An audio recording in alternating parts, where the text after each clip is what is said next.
فمن كان من أهل لا إله إلا الله كان من أهل الجنة. وأصلي وأسلم على أشرف الأنبياء والمرسلين محمد بن عبد الله صلوات الله وسلامه وبركاته عليه. Donc, on reprend nos cours de dogme, de croyance. Et là, nous allons nous arrêter aujourd'hui. Donc, on a vu l'importance du tawhid dans la vie du musulman. Nous allons voir maintenant la définition du monothéisme, la définition du tawhid. Alors, comme vous le savez, le tawhid, l'origine du mot tawhid est composée de 3 lettres. Le waw, le ha et le del. D'accord? Wahada. Wahada qui signifie être seul. Wahada qui signifie être seul. Et le mot tawhid vient du verbe wahada. On a rajouté un shadda. Vient du verbe wahada qui signifie le fait de rendre une chose une. Rendre une chose unique. D'accord? Ça, c'est la définition dans la langue arabe. Dans le jargon islamique, dans la religion musulmane, le tawhid, ça consiste à rendre Allah unique dans ce qui est spécifique à Allah. Rendre Allah unique dans ce qui lui est propre. Dans sa rububiyya, sa seigneurie, dans sa uluhiyya, dans son adoration et dans ses noms et ses attributs. Là, il est important de voir, il est important de comprendre que le mot tawhid, puisque certaines personnes vont dire le mot tawhid c'est une innovation. Le mot tawhid n'est pas cité dans le Coran, c'est un mot que les savants ont inventé. En réalité, c'est une erreur. Et là, on va voir, est-ce que le mot tawhid est venu dans les textes? Alors on dit na'am. On peut prouver cela par le Coran. Comment? Alors le mot en lui-même, tawhid, il n'est pas présent dans le Coran. Par contre, ce qui va nous signifier, ce qui va nous indiquer le tawhid, cela est présent. Cela est présent comme des dérivés de ce mot. Allah tabaraka wa ta'ala nous cite que parmi ces mots, il est Al-Wahid. Allah tabaraka wa ta'ala, parmi ses noms, Allah il est Al-Wahid. D'accord? Al-Wahid. Allah azza wa jalla il dit wa ilahukum ilahun wahid. Et votre divinité est une divinité unique. Votre divinité est une divinité unique. La ilaha illa huwa ar-Rahmanur Rahim. Il n'y a aucune divinité qui mérite d'être adorée en vérité en dehors de lui, et il est le tout miséricordieux et le très miséricordieux. Donc on voit que le nom d'Allah, Al-Wahid, c'est un dérivé du mot Tawhid. Le fait qu'Allah, il est seul et qu'on ne doit rien lui associer. Également, parmi les noms d'Allah Azza wa Jal cités dans le Coran, Al-Ahad. Al-Ahad. Allah Azza wa Jal il dit Qul huwa Allahu ahad. Donc on voit que le nom Ahad, c'est un dérivé de quoi? Du Tawhid, puisqu'en réalité ces noms-là, Al-Wahid, Al-Ahad, ces deux noms-là, ils impliquent automatiquement quoi? Le Tawhid, l'unicité d'Allah, Tabaraka wa Ta'ala. Donc,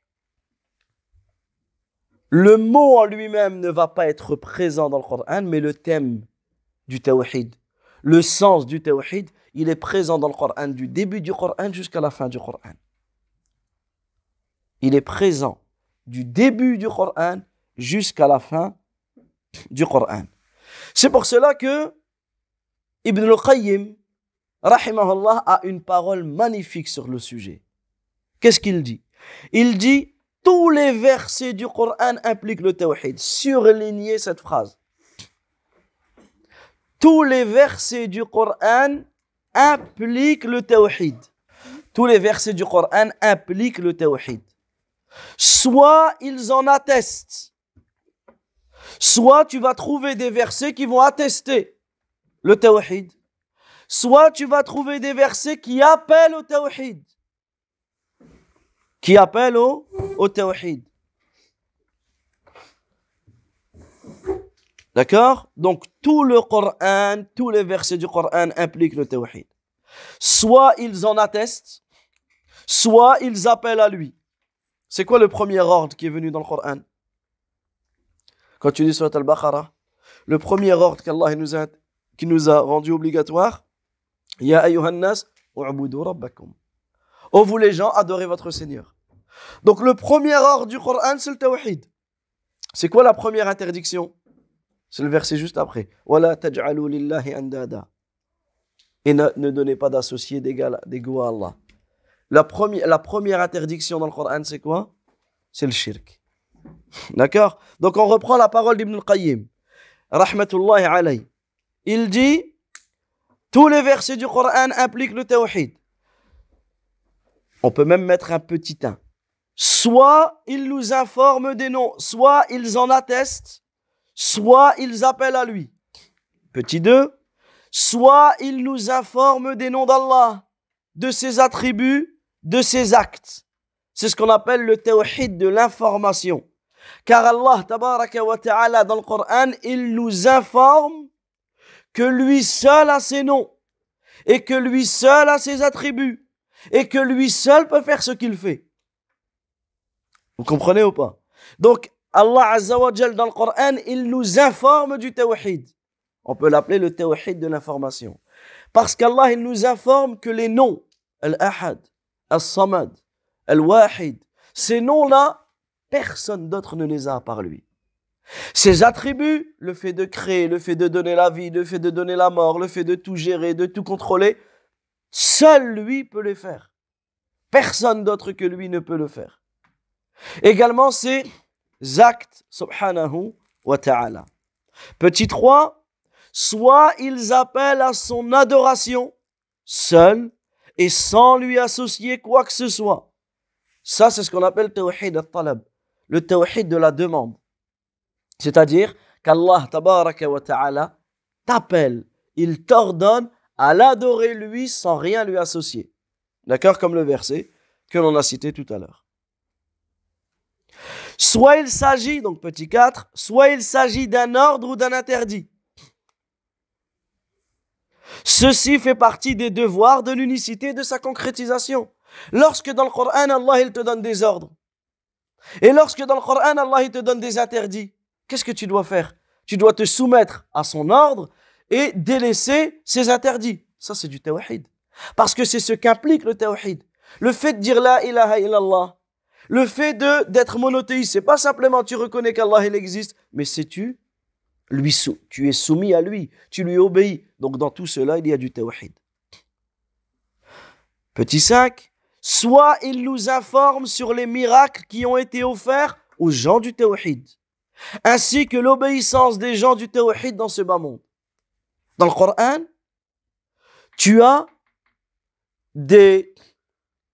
Allah tabaraka wa ta'ala t'informe des miracles que les gens du tawhid ont eus. À titre d'exemple, le prophète Yunus, lorsqu'il était dans le ventre de la baleine, qu'est-ce qu'il a dit? La ilaha illa ant. Il n'y a aucune divinité qui mérite d'être adorée en dehors de toi. Subhanak, gloire et pureté à toi. Inni kuntu min adh-dhalimin. J'ai été certes du nombre des injustes. Il a recherché la protection auprès d'Allah par quoi? Par le tawhid. Allah tabaraka wa ta'ala l'a sauvé et l'a rendu à son peuple. Et regardez, subhanallah al-azim, et des exemples comme cela, le Coran en est rempli. Petit 6, je pense. Soit il nous informe sur les récompenses que les gens du tawhid ont eues dans ce bas monde et de ceux qu'ils auront dans l'au-delà. La récompense du tawhid. Subhanallah. Le Coran, il t'indique la récompense du tawhid, du muwahhid. Celui qui va appliquer le tawhid, il sera récompensé dans cette vie et dans l'au-delà. C'est pour cela qu'en réalité, à votre âge, à tout âge, on se doit de prendre conscience que le tawhid, c'est la chose qu'on a tous besoin. Que c'est la chose qu'on a le plus besoin dans notre vie. C'est de revenir à Allah Azza wa Jal, de l'adorer seul, sans rien lui associer. Parce que celui qui meurt, man kana akhiru kalamihi la ilaha illallah, dakhala al-jannah. Celui qui meurt, dont la dernière parole avant de mourir, c'est la ilaha illallah, entrera au paradis. La ilaha illallah, c'est la parole de quoi? Du tawhid. Kalimat tawhid, miftahul jannah, c'est la clé du paradis. Donc regarde l'importance du tawhid. Et celui qui meurt sur le tawhid, qui meurt sur un tawhid pur, il entrera au paradis sans jugement et sans châtiment. Sans jugement et sans châtiment. C'est ça la récompense du tawhid. Alladhi haqqullah ala al-abid. Le tawhid, c'est le droit d'Allah sur les serviteurs. Allah, il a un droit sur nous, c'est qu'on n'adore que lui, on ne lui associe rien. On n'adore que lui, on ne lui associe rien. Et c'est quoi le droit de nous sur Allah? C'est que si on n'adore que lui et on ne lui associe rien, il nous préserve, il nous protège du feu de l'enfer. Donc en réalité, il y a quoi de plus important dans ta vie que le tawhid? Il y a quoi de plus important dans ta vie que de connaître le tawhid?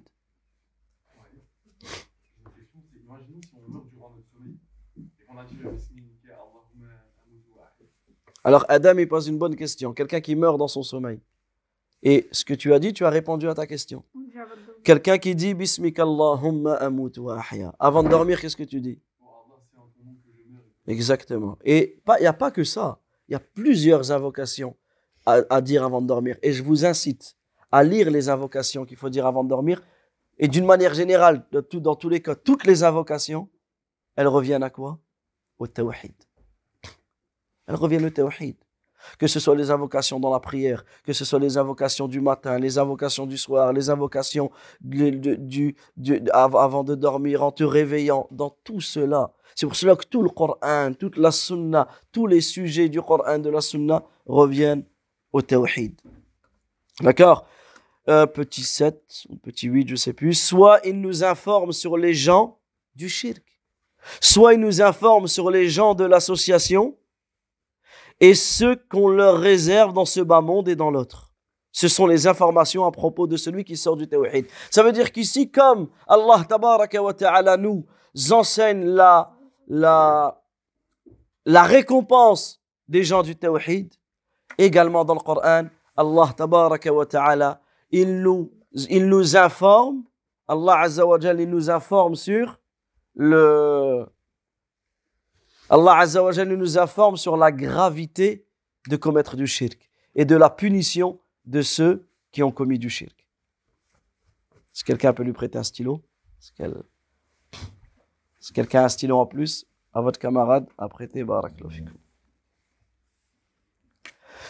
Donc regardez la fin de sa parole. Dans son magnifique livre Madarij as-Salikin, il dit le Coran tout entier parle du tawhid, de ses droits, de ses récompenses, ainsi que l'association, ses adeptes et son châtiment. Et cette dernière phrase, vous pouvez la surligner aussi. Le Coran tout entier parle du tawhid, des droits du tawhid, de la récompense du tawhid, et également le Coran parle du shirk, des adeptes, des gens du shirk. Les adeptes, c'est ceux qui commettent le shirk et du châtiment de ceux qui commettent le shirk. فمن كان من أهل لا إله إلا الله كان من أهل الجنة